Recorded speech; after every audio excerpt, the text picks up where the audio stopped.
प्रिय साथियों नमस्कार। मैं संजू कुमारी सरोज आप सभी का सरोज संपदा चैनल पर सहृदय स्वागत करती हूं। आज इस सेशन में हम सब यूजीसी नेट जेआरएफ 24 की तैयारी के तहत paper 2 education top questions practice set के रूप में मिक्स्ड प्रीवियस ईयर क्वेश्चन जो विभिन्न प्रतियोगी परीक्षाओं में भी पूछे गए हैं और आपको यूजीसी नेट के प्रश्न तो वही लेकिन घुमा फिरा कर पूछने का तरीका अलग अलग अंदाज में किया गया है, जो यूनिट 1 पार्ट 1 के रूप में संदर्भित है। सेशन पर नए हैं तो सेशन को सपोर्ट लाइक शेयर करें जिससे एक दूसरे का हौसला अफजाई हो सके। ज़्यादा देर न करते हुए प्रश्न की ओर चला जाए।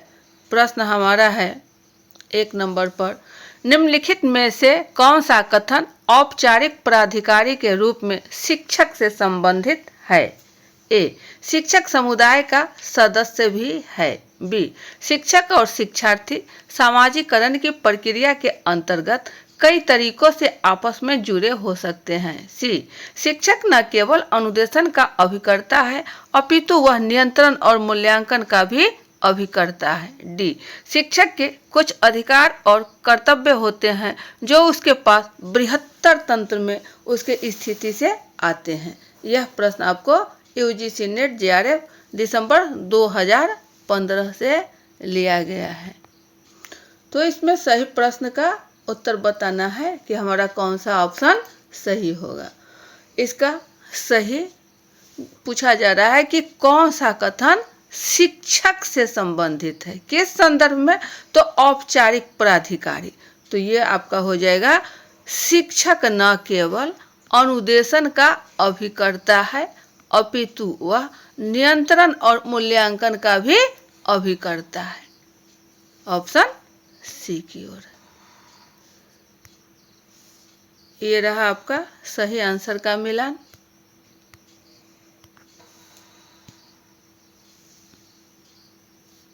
नेक्स्ट क्वेश्चन 2 नंबर पर, सिनेमा को निम्नलिखित में से क्या माना जाता है? ए, शिक्षा का गैर औपचारिक अभिकरण। बी, शिक्षा का औपचारिक अभिकरण। सी, शिक्षा का अनौपचारिक अभिकरण। डी, शिक्षा का एक सक्रिय अभिकरण। यूजीसी नेट जेआरएफ दिसंबर 2014 से यह प्रश्न पूछा गया था। तो सही विकल्प का हमें चयन करना है। एबीसीडी में क्या होगा? सिनेमा पूछा जा रहा है कि सिनेमा, तो सिनेमा जो है वह कहीं भी कभी भी और किसी भी रूप में कुछ न कुछ हमें सीखने का मौका देता है, यह हमें अवसर मुहैया करता है। तो शिक्षा का यह एक गैर औपचारिक अभिकरण है। शिक्षा का गैर औपचारिक।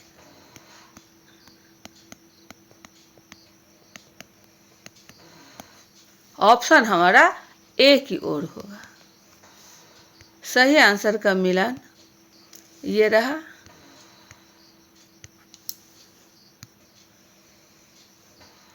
नेक्स्ट क्वेश्चन 3 नंबर पर है, रूबरू होकर किया गया अनौपचारिक संवाद ग्राहक और उसकी समस्याओं संबंधी जानकारी एकत्रित करने की सर्वोत्तम तकनीक है। कैसे?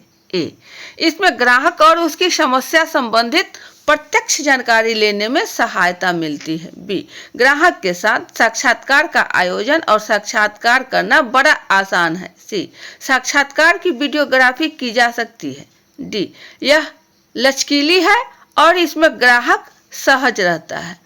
प्रश्न आपको यूजीसी नेट जेआरएफ दिसंबर 2013 में पूछा गया था। तो सही विकल्प का चयन करना है। कौन सा हमारा होगा? रूबरू होकर, यानी जो भी संवाद है वह आमने सामने रूबरू होकर, बिल्कुल प्रत्यक्ष।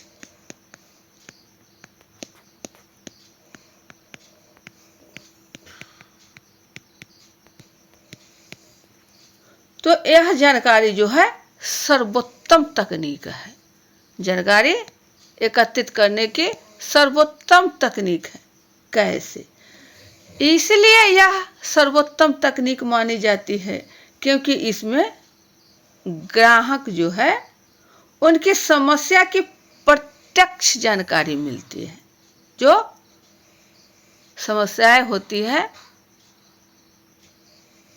प्रत्यक्ष जानकारी लेने में सहायता मिलती है। ऑप्शन आपको ए की ओर है। ये रहा सही आंसर का मिलान। इसमें ग्राहक और उसकी समस्या संबंधित प्रत्यक्ष जानकारी लेने में सहायता मिलती है। नेक्स्ट क्वेश्चन 4 की ओर है। परिवार बच्चों को शिक्षा प्रदान करता है। ए औपचारिक रूप से, बी अनौपचारिक रूप से, सी प्रयत्न सहित, डी नियमित रूप से। प्रश्न आपको यूजीसी नेट जेआरएफ जून 12 से लिया गया है। तो पाठशाला जहाँ शिक्षा दी जाती है, परिवार जो है वह बालक का प्रथम पाठशाला है। यहाँ बच्चे अपनी संस्कृति,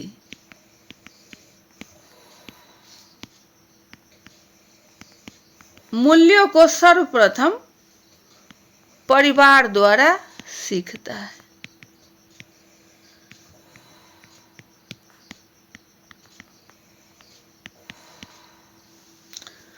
जब यहाँ से कुछ ग्रहण कर लेता है तब उसे वह व्यवहारिक बनाता है और यही उसको व्यवहार में परिवर्तन कर उसको योग्य बनाता है एवं संस्कृति का रक्षक करने वाला अच्छा प्रतिनिधि बनता है।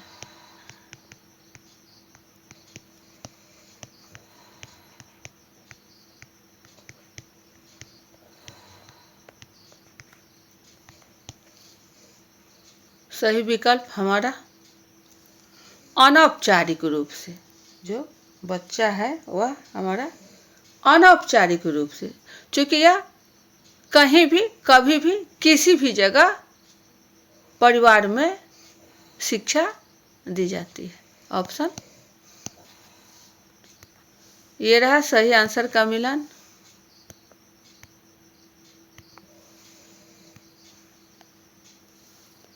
नेक्स्ट क्वेश्चन 5 की ओर। औपचारिक शिक्षा का मुख्य केंद्र है। ए घर, बी समाज, सी रेडियो और टीवी, डी समाचार पत्र। यह प्रश्न आपको यूजीसी नेट जेआरएफ जून 12 से लिया गया है। सही विकल्प का चयन करना है। एबीसीडी में हमारा कौन होगा? जैसा कि पिछले पन्ने से हम लोग समझते आ रहे हैं कि शिक्षा की पहली पाठशाला यानी शिक्षा की शुरुआत जो है वह परिवार से होती है, घर से होती है। यह बच्चा अपने व्यवहार को व्यवहारिक रूप में लाता है। जो वह घर से कुछ भी सीखता है, जो कुछ भी सीखता है वह अपने प्रथम पाठशाला से सीखता है। तो वह औपचारिक शिक्षा का मुख्य केंद्र घर। ऑप्शन ए की ओर। ये रहा सही आंसर हमारा मिलान। Option A. चलिए नेक्स्ट क्वेश्चन 6 पर है। निम्नलिखित में से कौन सी अवधारणा औपचारिक संगठन से संबंधित नहीं है? ए दिशा निर्देश की इकाई, बी आदेशों की श्रृंखला, सी नियंत्रण का विस्तार, डी संरचना में पदानुक्रम। प्रश्न आपको यूजीसी नेट जेआरएफ जून 2012 से लिया गया है। प्रश्न पर भी ध्यान देना है कि पूछ रहा है आपको नहीं है, नहीं पर भी ध्यान देना है। तो कौन सी अवधारणा औपचारिक रूप में नहीं है? तो औपचारिक संगठन को पहले जाने की इसमें क्या क्या होता है। तो यहाँ जो कार्य होता है उसमें कर्मचारी होते हैं, दिशा निर्देश दी जाती है, अनुशासन और नियंत्रण होता है,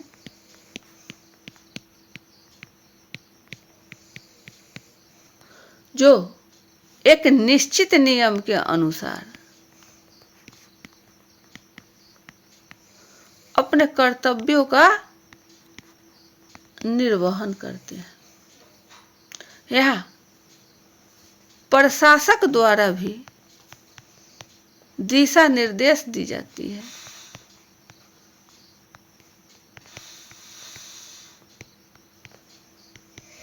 जो अनुशासन में रहकर नियंत्रित करे, कार्य करे, यो संरचना जो है हमारा पदानुक्रम है।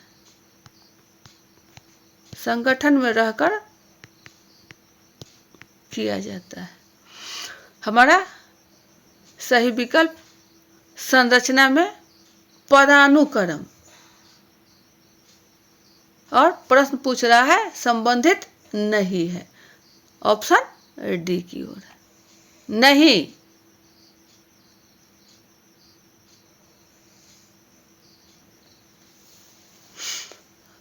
नियंत्रण का विस्तार, यह जो है आपको नियंत्रण का विस्तार भी है, नियंत्रण का विस्तार भी है, लेकिन नहीं, संरचना में पदानुक्रम, ऑप्शन डी न होकर आपको सी की ओर होगा। नियंत्रण का विस्तार नहीं है, कंट्रोल। दिशा निर्देश की इकाई है, आदेश की श्रृंखला है, संरचना में पदानुक्रम है, नियंत्रण का विस्तार नहीं। सही आंसर का मिलान ये रहा आपका नियंत्रण का विस्तार, ऑप्शन सी। नेक्स्ट क्वेश्चन है 7 पर, निम्नलिखित में से कौन सा शिक्षा के 4 स्तंभों में नहीं है? ए, भविष्य के लिए सीखना, बी, दूसरों के साथ शांतिपूर्वक रहना, सी, काम के लिए सीखना, डी, ज्ञान के लिए सीखना। यह प्रश्न आपको यूजीसी नेट जेआरएफ दिसंबर 2008 से लिया गया है। तो सही विकल्प हमारा क्या होगा? इसमें पूछ रहा है कि नहीं है, प्रश्न को भी ध्यान देना है कि प्रश्न है आपको नहीं है।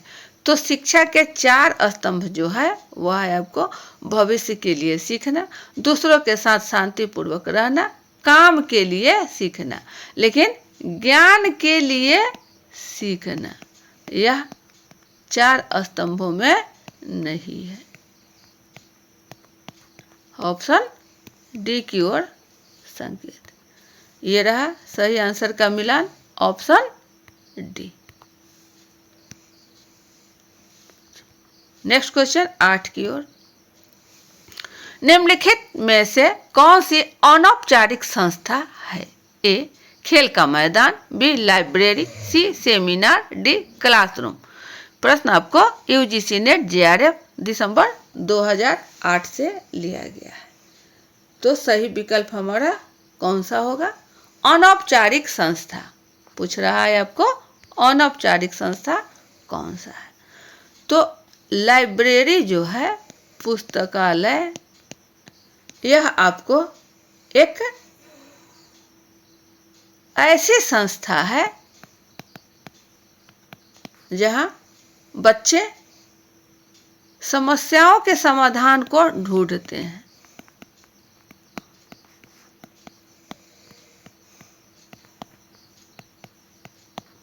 ये अपनी जो जिज्ञासा होती है उसे शांत करता है।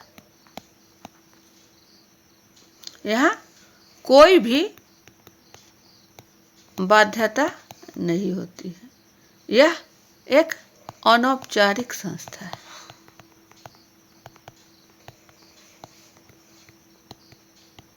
ऑप्शन हमारा बी की ओर। ये सब खेल का मैदान औपचारिक, सेमिनार औपचारिक, क्लासरूम औपचारिक, लाइब्रेरी अनौपचारिक, अनौपचारिक, ऑप्शन बी। ये रहा सही आंसर का मिलान। नेक्स्ट क्वेश्चन 9 पर है, शिक्षा की औपचारिक संस्थाएं अस्तित्व में आने का कारण क्या है? ए, समाज अत्यधिक संश्लिष्ट हो गया और संस्कृति में विशिष्ट अभिव्यक्ति विकसित हो गई। बी, एक पीढ़ी से दूसरी पीढ़ी तक ज्ञान का रूपांतरीकरण समाज के आवश्यक हो गया। सी, समाज और संस्कृति समय के साथ एकत्र हो गए। डी, समाज समझ गया कि हर व्यक्ति समाज के विकास में योगदान देता है। प्रश्न आपको यूजीसी नेट JR जून 2008 से लिया गया है। इसमें सही विकल्प का चयन करना है कि कौन सा हमारा कारण है।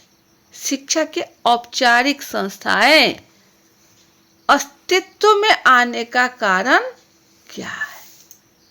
यहाँ जो है समाज एक कुशल नागरिक की खोज में रहता है, जहाँ व्यक्ति अधिक योग्य, कार्यकुशल,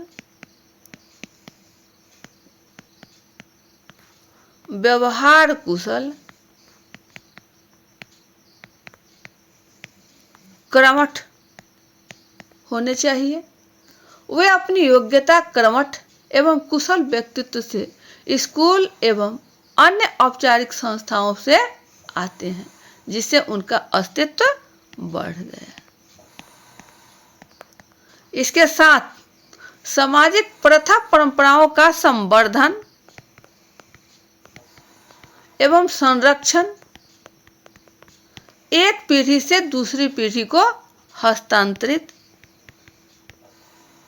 किया गया, जो औपचारिक संस्थाएं ही करती है।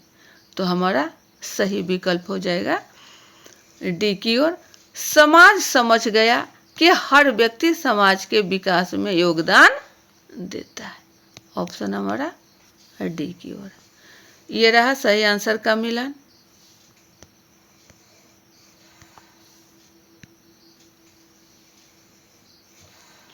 नेक्स्ट क्वेश्चन 10 की ओर, निम्नलिखित में से कौन सी शिक्षा का औपचारिकेतर संस्था नहीं है? ए, ज्ञान दर्शन, बी, एडुसेट, सी, आभासी क्लासरूम, डी, खेल मैदान। इसमें सही विकल्प हमारा कौन सा हो जाएगा? तो खेल का मैदान यह जो है आपको औपचारिकेतर नहीं है।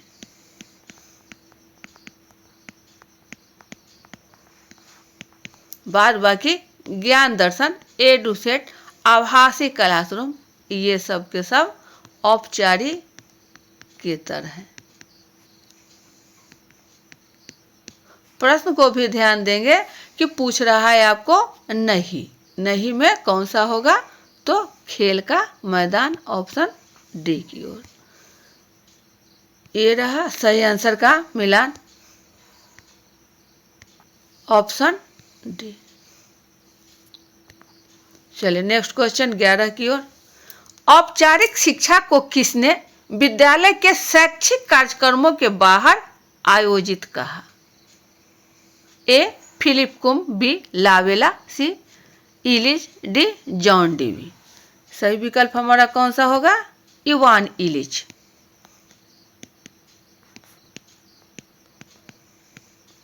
इवान इलिच, इन्होंने विद्यालय के शैक्षिक कार्यक्रमों के बाहर आयोजित जो है वह औपचारिक शिक्षा है।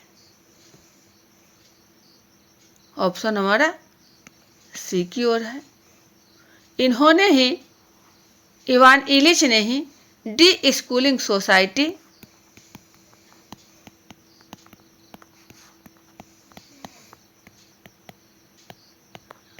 डी स्कूलिंग सोसाइटी कहा है।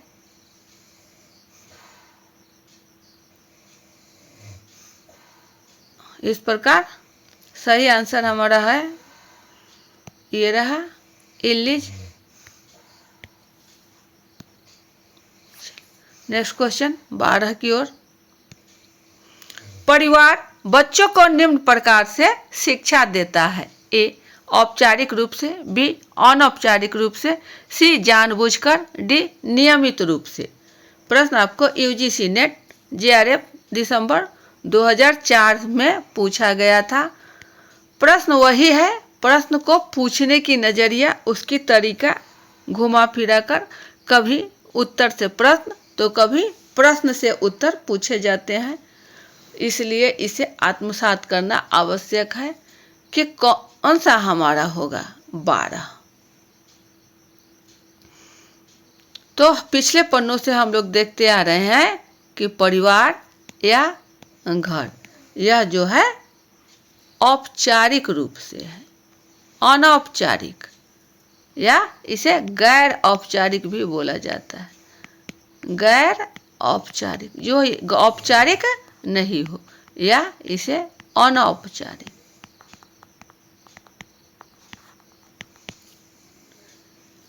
यह भी बात ध्यान दें कि औपचारिक में क्या होता है।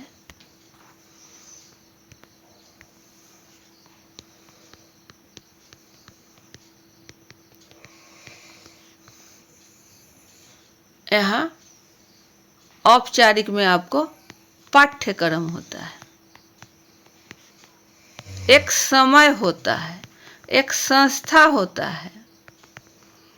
यहाँ आपको दिनचर्या होती है और प्रशिक्षित शिक्षक होते हैं। ये सब समय का पाबंदी, लचीलापन के साथ भी होता है। तो ये औपचारिक संस्था के अंतर्गत है, लेकिन पूछ रहा है परिवार। तो परिवार जो है, घर जो है, वह कहीं भी किसी भी जगह कुछ भी सीखा जा सकता है। तो हमारा यहाँ अनौपचारिक रूप में हो जाएगा, ऑप्शन बी की ओर है। सही आंसर का मिलान ये रहा, ऑप्शन बी। चलिए, बहुत अच्छा। नेक्स्ट क्वेश्चन 13 की ओर। अनौपचारिक शिक्षा की प्रमुख एजेंसी है। ए घर, बी समाज, सी रेडियो तथा टीवी, डी समाचार पत्र। यह भी प्रश्न आपको यूजीसी नेट जेआरएफ दिसंबर 2004 में पूछा गया था। तो पिछले पन्ने से हम लोग यही देखते आ रहे हैं कि औपचारिक, अनौपचारिक, घर, परिवार, समाज, रेडियो, टीवी, सिनेमा, ये सब देखने को मिल रहा है। तो यहाँ प्रश्न है कि अनौपचारिक शिक्षा, पूछने का नजरिया अलग है यूजीसी द्वारा। औपचारिक शिक्षा के बारे में हम लोगों ने देखा अभी कि वहाँ एक निश्चित पाठ्यक्रम एवं समय होते हैं। पाठ्यक्रम और समय दोनों होते हैं। दूसरे, अनौपचारिक शिक्षा में यहाँ कोई भी कहीं भी किसी भी जगह, कोई भी कहीं भी किसी भी जगह कुछ भी सीखा जा सकता है। तो वो हमारा अनौपचारिक, जहाँ समय की कोई पाबंदी नहीं हो, कोई पाठ्यक्रम नहीं हो, यह हमारा अनौपचारिक। बाद बाकी जो समय के साथ निश्चित रूप से पाठ्यक्रम के साथ जो शिक्षा ग्रहण की जाती है, वो हमारा औपचारिक है। यहाँ उम्र की भी बाध्यता होती है।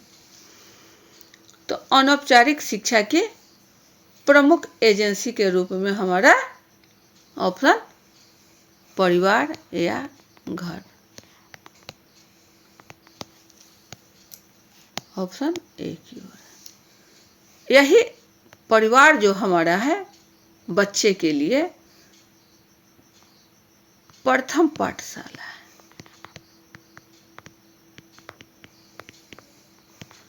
सबसे बड़ी अनौपचारिक संस्था यही है और यहीं से बालक अपनी शिक्षा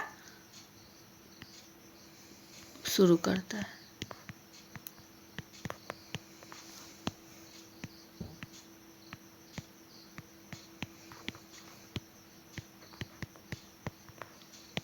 शिक्षा शुरू करता है घर से। ऑप्शन हमारा ये है सही आंसर का मिलान।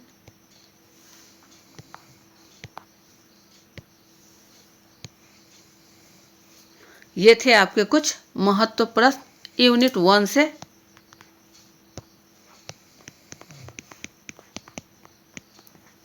प्रश्न वही रहते हैं, उन्हें पूछने की तरीका अलग है। एक बार आत्मसात करके समझ लें तो यह सभी प्रश्नों का निदान करने का अच्छा जरिया हो जाएगा। सेशन पर नए हैं तो इसे लाइक, सपोर्ट, शेयर करें। कमेंट करें कि आपको कैसा लगा। वीडियो ज़्यादा लंबा न बने, सेशन को यहीं अब बाइंड अप किया जाता है। अगले सेशन में पुनः हम सब अच्छे अच्छे प्रश्नों को लेकर उपस्थित होंगे। तब तक के लिए जय हिंद, वंदे मातरम।